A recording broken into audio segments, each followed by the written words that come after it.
파견 직원이 생산 흐를까지 막으려고 드네? 너 없어도 돈으로 돌리면 되대. 직원 모두가 고개를 숙였습니다. 아무도 나서지 않았습니다. 유진은 얼굴이 달아오르는 걸 느끼면서도 시선을 내리깔지 않았습니다. 그리고 아주 조용하게 딱 한마디를 남겼습니다. 알겠습니다. 저는 여기까지만 하겠습니다. 그 말이 결국 이 공장을 통째로 흔들게 됩니다. 과연 이 공장에는 어떤 일이 일어날까요? 지금 사연 시작합니다. 사연 시작 전 구독, 좋아요 눌러주시고 어디서 듣고 계신지 댓글 남겨주세요. 마음으로 찾아가 감사 인사 전하고 싶습니다. 파견 직원이 생산 흐름까지 막으려고 드네. 회의실에 앉아있던 12명의 직원들이 일제히 고개를 숙였습니다. 누구도 눈을 마주치려 하지 않았고 괜히 손에 쥔 서류만 만지작거리는 사람도 있었죠. 그 침묵 속에서 강동혁 부장만이 팔짱을 낀 채 비스듬히 앉아 있었습니다. 그리고 그 맞은편 회의 테이블 끄트머리에 서유진이 조용히 서 있었습니다. 얼굴이 달아오른 게 느껴졌을 겁니다. 하지만 유진은 목소리를 높이지 않았어요. 눈물도 없었고 항변도 없었습니다. 그저 아주 낮고 차분한 목소리로 한마디를 남겼습니다. 알겠습니다. 저는 여기까지만 하겠습니다. 그게 다였습니다. 그날 회의실에서 그녀의 말은 그렇게 끝났습니다. 아무도 그 한마디가 며칠 뒤 공장 전체를 뒤흔드는 시작점이 될 거라고는 생각하지 못했습니다. 서유진은 이 공장에서 꽤 오래 일했습니다. 출하검사실에 배치된 파견 직원으로 출고 전 제품 상태와 검사 체크표를 최종 확인하는 일을 맡고 있었죠. 반도체 제조 공정에서 검사실이라는 자리는 화려한 엔지니어링 부서도 아니고 숫자가 빛나는 영업팀도 아닙니다. 조용히 앉아서 표를 들여다보고 맞는지 확인하고 이상이 없으면 다음으로 넘기는 자리입니다. 대부분의 날은 그냥 그렇게 흘러가요. 그래서 사람들은 유진을 잘 알지 못했습니다. 무슨 일을 하는지는 알지만 그 일이 얼마나 중요한지는 생각해 본 적이 없는 사람들이 대부분이었죠. 현장 직원들과 인사는 나눠도 같이 밥을 먹거나 이야기를 길게 나누는 일도 많지 않았고 회의에서 먼저 의견을 내는 일도 거의 없었습니다. 그냥 늘 거기 있는 사람, 늘 그 자리에 앉아서 서류를 보는 사람이었습니다. 하지만 품질팀 사람들은 달랐습니다. 그들은 알고 있었어요. 반도체 공정에서 큰 사고는 대부분 화려한 설비가 오작동해서 나는 게 아니라 마지막 확인 단계에서 작은 이상 하나를 그냥 넘겨서 생긴다는 거요. 출하검사실은 그 마지막 관문이었고 유진은 매일 아침 누구보다 먼저 출근해서 장갑을 끼고 그 관문을 지키는 사람이었습니다. 그녀가 특별한 전문 기술자여서가 아니었어요. 그냥 이상하면 이상하다고 느끼고 그 느낌을 함부로 넘기지 않는 사람이었기 때문입니다. 그 습관 하나가 그동안 공장이 모르는 사이에 여러 번 위기를 막아왔습니다. 그런데 강동혁 부장이 오고 나서 분위기가 달라졌습니다. 그리고 유진의 그 습관이 처음으로 회의실 한가운데서 공개적으로 무시당하는 날이 왔습니다. 강동혁 부장이 공장에 부임한 건 그해 초였습니다. 본사에서 파견된 인물로 원가 절감 실적이 좋다는 평판을 달고 왔죠. 첫 회의에서 그는 자신 있게 말했습니다. 이제는 사람보다 시스템이 중요합니다. 자동화가 답입니다. 처음엔 다들 고개를 끄덕였습니다. 반도체 업계에서 자동화는 거스를 수 없는 흐름이고 새 부장의 말이 틀린 건 아니었으니까요. 하지만 시간이 지나면서 그 말의 진짜 의미가 드러나기 시작했습니다. 강 부장이 말하는 시스템 중심은 사람을 더 잘 활용하자는 뜻이 아니었어요.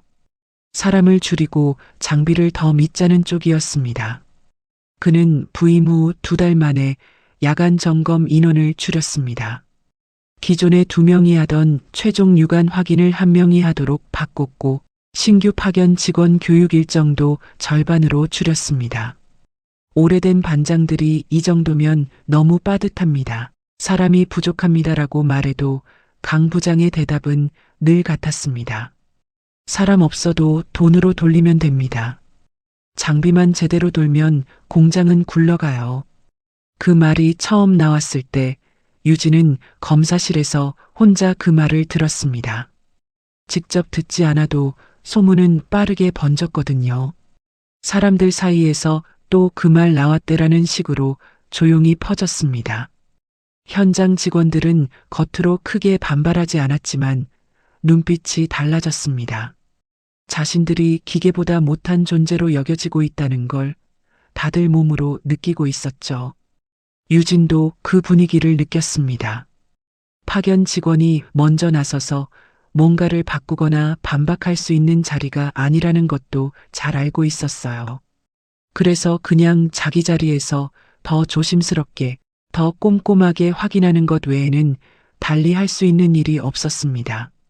하지만 그 꼼꼼함은 이제 점점 더 팽팽해지는 공장 분위기 속에서 서서히 불편한 존재가 되어가고 있었습니다. 그날은 특별히 바쁜 날은 아니었습니다. 평소처럼 출하 예정 제품 묶음이 검사실로 들어왔고 유진은 체크표를 펼쳐 하나씩 확인하기 시작했습니다. 처음엔 그냥 지나칠 뻔했습니다.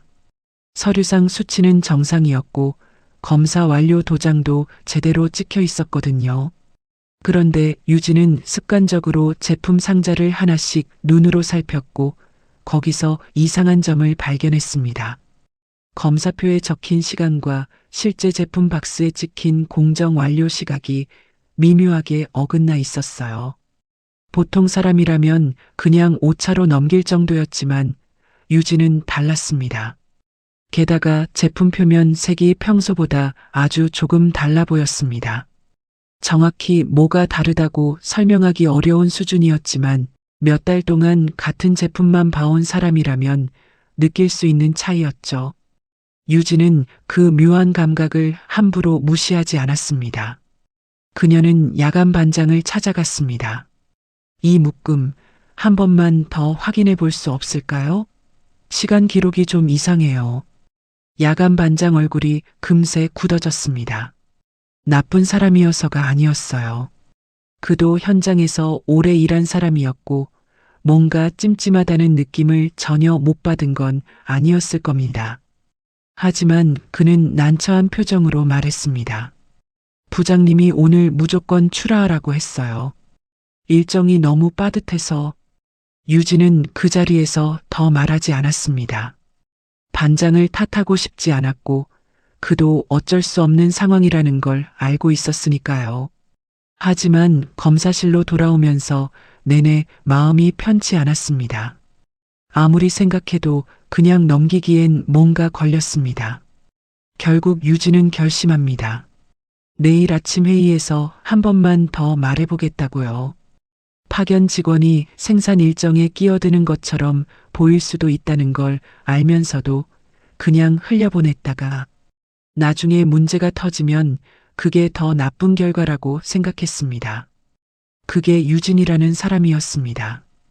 다음 날 아침 회의는 짧게 진행될 예정이었습니다. 강 부장이 보통 아침 회의를 길게 끄는 걸 싫어했거든요. 생산 현황 공유하고 오늘 일정 확인하고 5분이면 끝내자는 식이었죠. 유진은 그 짧은 시간 안에 말을 꺼내야 했습니다. 회의실 문을 열고 자리에 앉으면서도 몇 번이나 망설였을 겁니다. 테이블에 앉은 사람들 중 파견 직원은 유진 혼자였고 그나마도 테이블 끄트머리 자리였습니다. 강 부장이 오늘 현황을 훑고 나서 이상 없죠? 라고 물었을 때 유진은 손을 살짝 들었습니다. 어제 출하분 중 몇 개는 다시 확인했으면 좋겠습니다. 기록 시간이 조금 이상합니다. 순간 회의실이 조용해졌습니다. 아무도 말하지 않았어요. 유진을 쳐다보는 사람도 있었고 반사적으로 강 부장 눈치를 보는 사람도 있었습니다. 그 침묵은 아마 5초도 채 되지 않았겠지만 유진에게는 훨씬 길게 느껴졌을 겁니다. 강동혁 부장은 잠시 유진을 바라보다가 피식 웃었습니다. 그리고 팔짱을 끼며 말했습니다. 파견 직원이 생산 흐름까지 막으려고 드네. 기계가 다 확인한 거야. 사람 감으로 끼어들지 마. 그리고 사람들을 한번 쭉 훑어보며 덧붙였습니다. 사람 없어도 돈으로 돌리면 돼. 이건 그냥 내보내. 유진은 고개를 들고 있었습니다.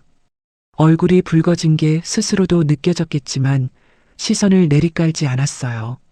잠깐 입술을 꽉 다물었다가 아주 조용하고 또렷하게 말했습니다. 알겠습니다. 저는 여기까지만 하겠습니다. 그게 그날 회의에서 유진이 한 마지막 말이었습니다. 강 부장은 대수롭지 않게 다음을 불렀고 회의는 그대로 끝났습니다. 유진의 말은 아무런 기록도 남기지 않은 채 그렇게 묻혔습니다. 하지만 그 자리에 있었던 몇몇 사람들은 나중에 이 순간을 오래 기억하게 됩니다. 회의가 끝나고 유진은 검사실로 돌아왔습니다. 자리에 앉아 장갑을 끼고 오늘 들어온 체크표를 펼쳤습니다. 아무 일도 없었던 것처럼요. 사실 그게 가장 힘든 부분이었을 겁니다. 억울하거나 화가 나는 감정을 혼자 사귀면서 그래도 오늘 들어온 제품은 오늘 확인해야 한다는 생각으로 자리를 지키는 것. 파견 직원이라는 자리가 그런 자리였습니다.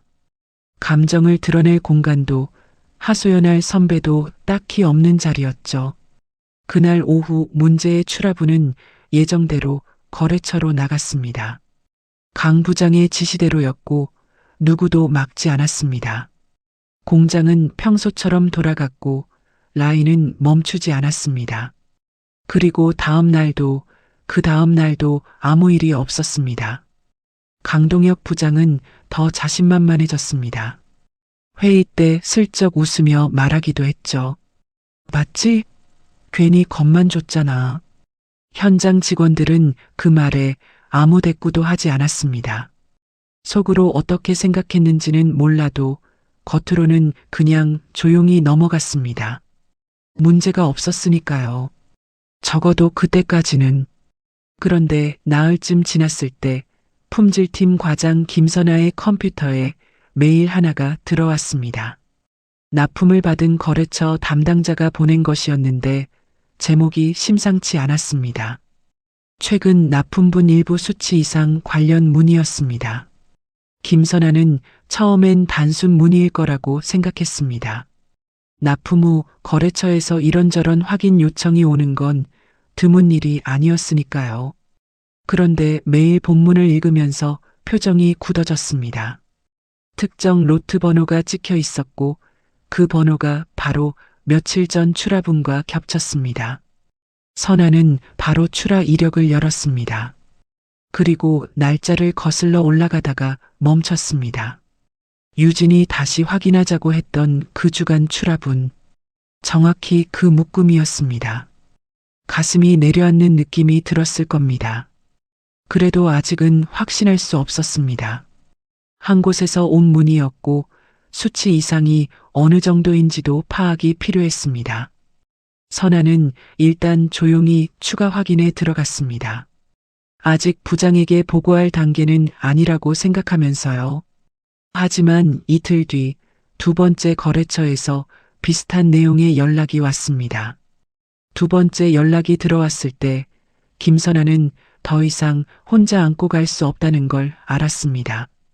문제가 된 제품들이 모두 같은 시기 출하분이었고 같은 라인을 거친 물량이었습니다. 우연이라고 보기엔 패턴이 너무 뚜렷했습니다. 긴급회의가 소집됐습니다. 공장장, 강 부장, 품질팀, 생산팀이 한자리에 모였습니다. 선아는 출하 이력과 거래처, 문의 내용을 화면에 띄우며 상황을 설명했습니다. 회의실 분위기는 처음부터 무거웠습니다. 조사는 빠르게 진행됐습니다. 출하 이력을 역추적하고 해당 기간 설비 가동 로그를 뽑아보고 검사 기록을 하나하나 비교했습니다. 그리고 결국 드러났습니다. 자동 검사 장비 한 대가 해당 기간 동안 아주 미세한 수준에서 오작동을 반복하고 있었다는 사실이요. 문제는 그 오작동 수준이 장비 자체에 자동 경고를 발생시킬 정도는 아니었다는 겁니다. 육안으로 최종 확인하는 사람이 잡아줘야 하는 수준이었죠. 그런데 강 부장의 인원 축소 지시 이후 마지막 육안 확인 단계가 형식적으로만 넘어가고 있었습니다. 한 사람이 2배 물량을 처리해야 하다 보니 꼼꼼하게 살펴볼 시간이 없었던 겁니다. 거기다 더 결정적인 사실이 있었습니다. 인원 축소 지시, 야간 점검 간소화 지시, 해당 날짜 무조건 출하 지시. 이 세 가지가 모두 강동혁 부장의 결제 라인 아래 있었습니다. 화면에 손실 예상액이 뜨기 시작했습니다. 제품 회수 비용, 재검사 비용, 납품 지연 위약금이 하나씩 붙었습니다. 숫자가 올라갈수록 회의실 안은 점점 더 조용해졌습니다. 공장장의 표정은 굳어 있었고 강 부장은 처음으로 팔짱을 풀고 앞을 내려다보고 있었습니다. 그때 김선아가 낮고 또렷한 목소리로 말했습니다. 서유진 씨가 처음 이상하다고 했을 때 멈췄으면 여기까지 안 왔습니다. 아무도 반박하지 않았습니다. 반박할 수가 없었습니다. 숫자가 이미 모든 걸 말하고 있었으니까요. 강 부장은 처음엔 변명을 시도했습니다. 자동화 장비 오류는 누구도 미리 알 수 없었습니다. 이건 예외적인 상황이에요. 하지만 회의실 사람들의 반응이 달랐습니다. 야간 반장이 조용히 입을 열었습니다. 유진 씨가 그날 저한테 먼저 왔어요. 다시 확인하자고. 제가 일정 때문에 넘겼습니다. 생산팀 직원 한 명도 말했습니다. 우린 말했는데 듣지 않았습니다. 빠듯하다고, 사람이 부족하다고. 김선아도 덧붙였습니다. 유진 씨가 회의에서 말했을 때 저도 한마디 더 했어야 했는데 못했습니다. 한 사람의 증언이 아니었습니다. 여러 자리에서 서로 다른 사람들의 입에서 같은 방향을 가리키는 말들이 나왔습니다. 강 부장의 변명은 그 말들 앞에서 하나씩 힘을 잃었습니다. 공장장은 한동안 아무 말 없이 화면을 바라보다가 천천히 물었습니다. 서유진 씨는 지금 어디 있습니까? 아무도 바로 대답하지 못했습니다. 그제야 사람들이 깨달았습니다. 며칠 동안 검사실 자리가 비어 있었다는 걸. 출하분이 들어와도 누군가 꼼꼼하게 들여다보는 사람이 없었다는 걸요. 유진이 하던 일은 서류에 도장을 찍는 일이 아니었습니다. 기계가 잡아내지 못하는 아주 작은 이상을 사람의 눈과 감각으로 마지막에 한 번 더 걸러내는 일이었습니다. 공장 전체에서 가장 조용한 자리였지만 막상 그 자리가 비고 나니 구멍이 얼마나 큰지가 드러났습니다. 강 부장은 끝내 고개를 들지 못했습니다. 그가 그토록 믿었던 장비는 오작동했고 그가 그토록 가볍게 봤던 사람은 그 오작동을 먼저 알아챘습니다. 사람 없어도 돈으로 돌리면 된다는 말이 결국 얼마나 비싼 말이었는지 그 숫자가 화면에 고스란히 남아 있었습니다. 사건 이후 회사는 빠르게 움직였습니다. 출하 전 유관 확인 인원을 원래대로 되돌렸고 검사 절차 전체를 처음부터 다시 손봤습니다. 그리고 새로운 규정 하나가 생겼습니다. 파견 직원이라도 현장에서 이상 징후를 발견하면 생산을 잠시 멈추고 바로 보고할 수 있는 권한을 갖는다는 내용이었습니다. 강동혁 부장은 보직에서 물러났습니다. 회사 차원의 징계가 아니라 스스로 물러난 것이었지만 그 선택 자체가 이미 많은 것을 말해주고 있었습니다. 공장장은 전 직원이 모인 자리에서 말했습니다. 자동화는 공장을 빠르게 만들 수는 있어도 책임까지 대신해주지는 못합니다. 짧은 말이었지만 오래 일한 사람들일수록 그 말의 무게를 더 깊이 느꼈을 겁니다. 김선아는 유진에게 직접 연락했습니다. 회사가 다시 함께 일하고 싶어 한다는 뜻을 전하면서 미안하다는 말도 전했습니다. 회의실에서 한마디 더 했어야 했는데 못했다고요. 유진은 바로 돌아오겠다고 하지 않았습니다. 잠시 침묵이 흐른 뒤 조용하게 말했습니다. 저를 다시 부르기 전에 같은 말을 또 누가 듣지 않게 만드는 게 먼저 아닐까요? 선아는 그 말에 아무 대답도 하지 못했습니다. 틀린 말이 하나도 없었으니까요. 이 이야기는 화려한 복수로 끝나지 않습니다. 억울했던 사람이 극적으로 돌아와 가해자를 무너뜨리는 장면도 없습니다. 그냥 조용히 자기 자리를 지키던 사람이 떠나고 나서야 그 자리가 얼마나 컸는지가 드러났다는 이야기입니다. 회사는 돈으로 장비를 살 수 있습니다. 빠른 공정을 살 수 있고 더 정밀한 시스템도 살 수 있습니다. 하지만 매일 아침 가장 먼저 출근해서 장갑을 끼고 이상하면 이상하다고 말하는 사람의 책임감은 돈으로 살 수 없습니다. 가장 작아 보이는 자리에서 가장 큰 진실이 드러날 때가 있습니다. 그리고 그 진실은 대개 아무도 눈여겨보지 않았던 사람의 손끝에서 나옵니다.